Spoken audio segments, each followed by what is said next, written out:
right now I have our remotely operated vehicle, or ROV, down in the water. It's down at about 60 meters depth below this sea ice that we're sitting on. And I am checking out the long-term recorder that we have sitting on the bottom of the ocean. This is an acoustic recorder, or a hydrophone, and it's down there recording all the sounds made by whales and seals and fish, and recording all the noise made by ships that go by.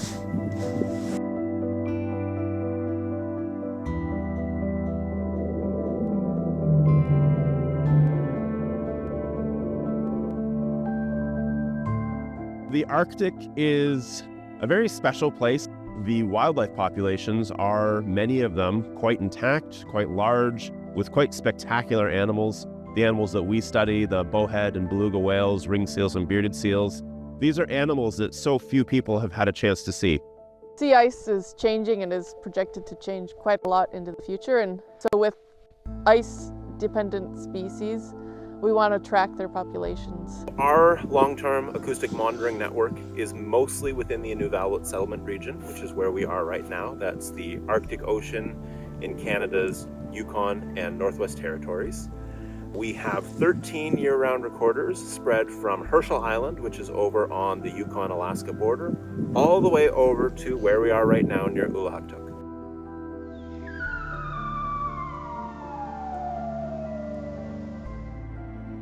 WCS Canada has had a seal monitoring program since 2014 in 3 different communities of the Inuvialuit Settlement Region, which are Inuvialuit, Pawatuck, and Sax Harbor. Ringed seals in particular rely on sea ice for giving birth, mating, not in that order. And ringed seals are thought to be one of the most common species in the Arctic, but one of the more data deficient species.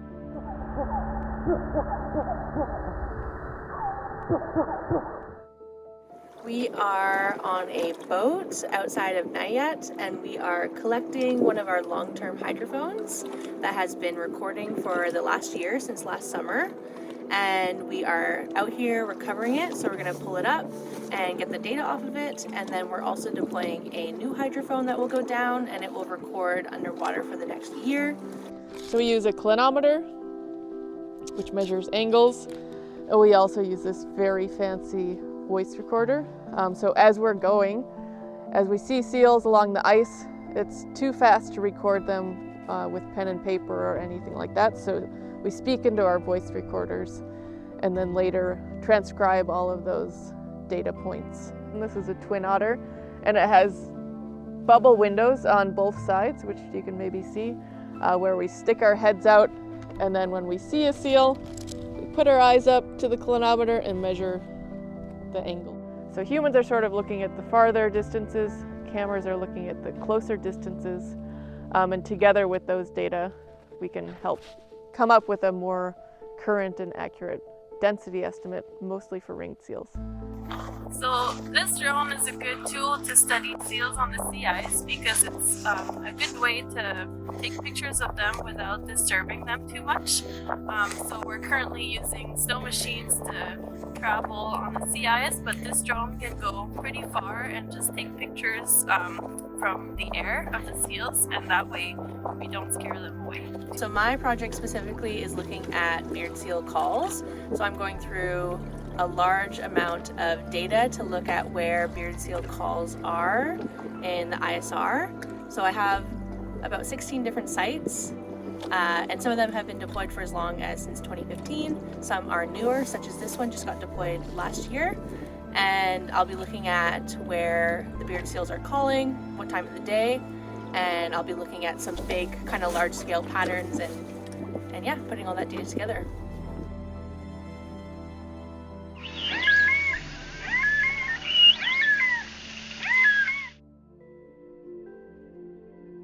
The hunters in the community work with seal monitors. When they harvest a seal, the monitors come to take samples of the seal, and that includes the stomach, which the stomachs are then analyzed for contents, and then we look at what's inside the stomach, and we can then tell what the seals are eating. So this is a way for us to monitor how healthy the seals are, what they're eating, but also what's present in their environment, like what species of fish are there and what species of invertebrates.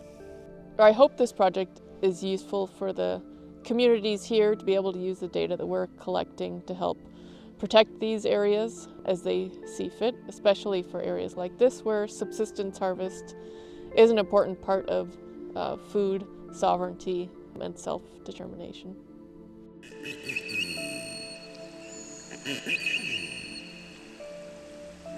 The Arctic is the forefront of climate change right now. It's facing greater increases in temperature and huge impacts on local environment. People are moving into the Arctic. There is development going on, increased shipping, oil and gas exploration, mining activity, and all those things are things that the animals that migrate there or live there year-round have to deal with, and on top of the climate change. And those things together are like a 1-2 punch.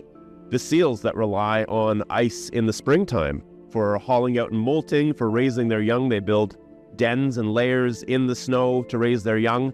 That ice is disappearing. So what's going to happen to those species? These are questions that we don't know the answers to. The systems, nature is all connected on the planet. So ecological change in the Arctic doesn't stay in the Arctic.